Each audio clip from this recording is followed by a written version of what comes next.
Good morning, Kentuckiana. It is 6 a.m. here on your Thursday, and we're glad you're getting started with us. I'm Grace McKenna. I'm Jim Stratman. Thanks for joining us here on WHAS11 and on WHAS11 Plus as we are officially into October now, and it still doesn't feel like October.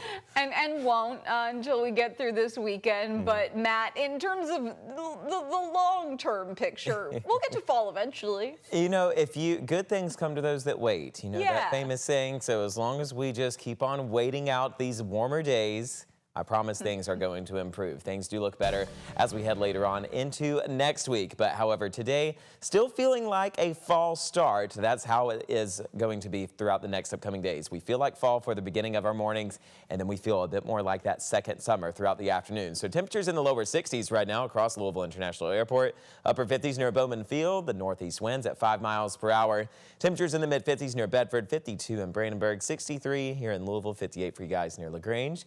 Satellite and radar continues to stay quiet and dry this morning, other than just a few of these passing clouds that are starting to make their way closer towards us. So we will see a partly cloudy afternoon as we go later on into our Thursday, but you can still expect temperatures to still range into the lower 60s. Hopping on the school bus soon. On your way home, that's whenever those clouds will be lingering in our skies, mixed in with that sunshine along with temperatures into the mid 80s. I'm going to have a full breakdown all about what you can expect for the next upcoming days here in just a few short minutes. Here's an update on traffic this morning. As of right now, everything's moving along fine into and out of the Louisville Metro. If we have any slow spots to report on, we will let you know. Jim, Grace. Thank you, Matt. A standoff in Louisville ended overnight with one man in custody. LMPD says Robert DeLuel went on Facebook Live yesterday afternoon threatening to kill children and police. Officers then tracked him to his home on Lake Elkhorn Court off Seatonville Road.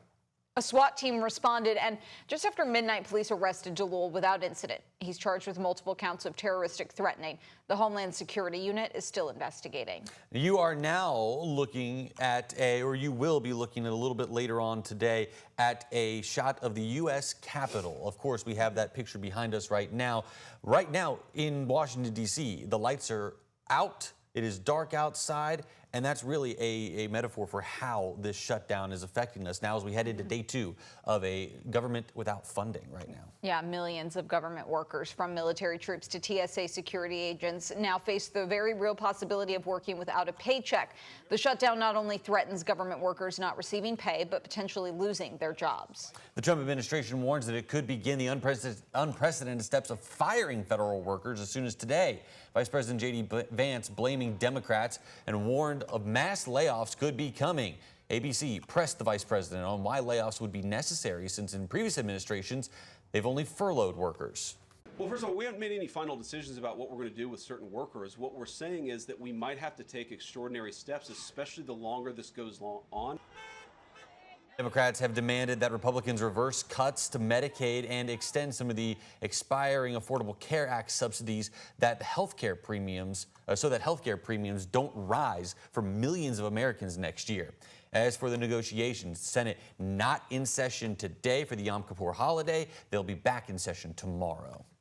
New this morning, we are learning which parts of the carbide industries exploded during yesterday's blast. Yeah, this isn't the first time there's been an explosion at this West Louisville chemical plant.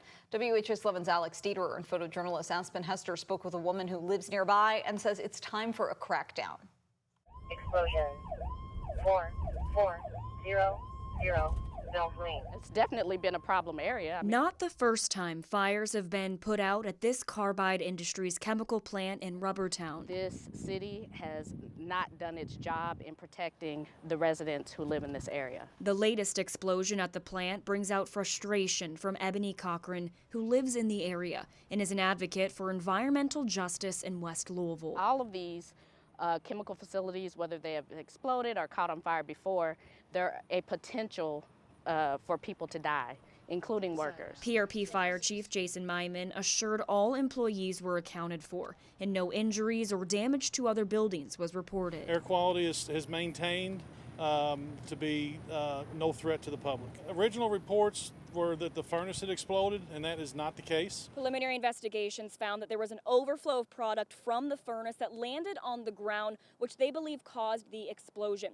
PRP Fire told us today that the furnace remains intact. But this wasn't the case in 2011, when a furnace explosion at the plant killed 2 Carbide employees. Investigators determined the company disregarded issues with the furnace that ultimately blew up. You know, you're thinking when you're at work, you're going to be safe. Councilwoman Tammy Hawkins is looking at more precautions and protections to be taken so this doesn't happen again. Just want to make sure that the people and the environment that that is around that company, people are safe.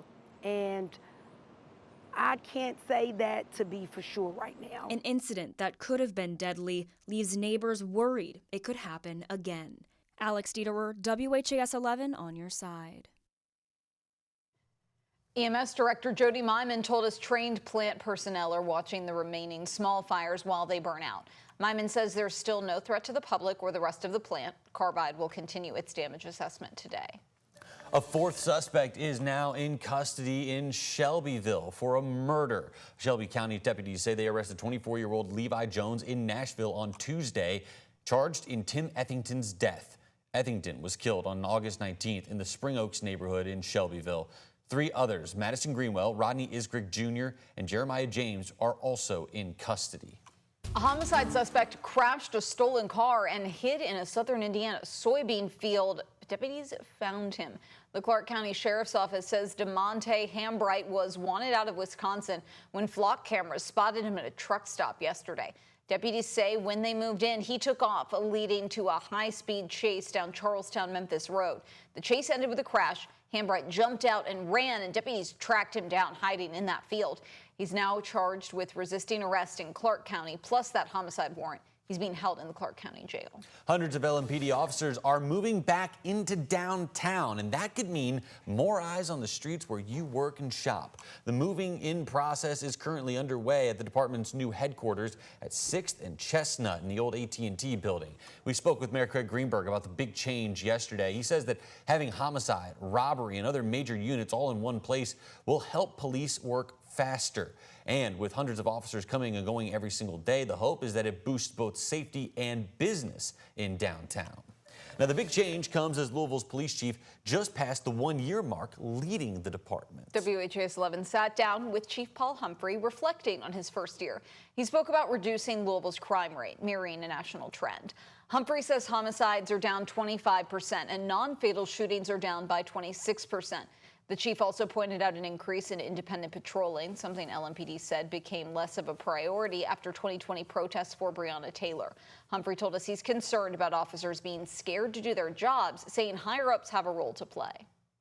So we need to, as a command staff, support officers, push officers to go out there and do the right thing and be willing to take the physical risk that we need them to take in order to keep people safe.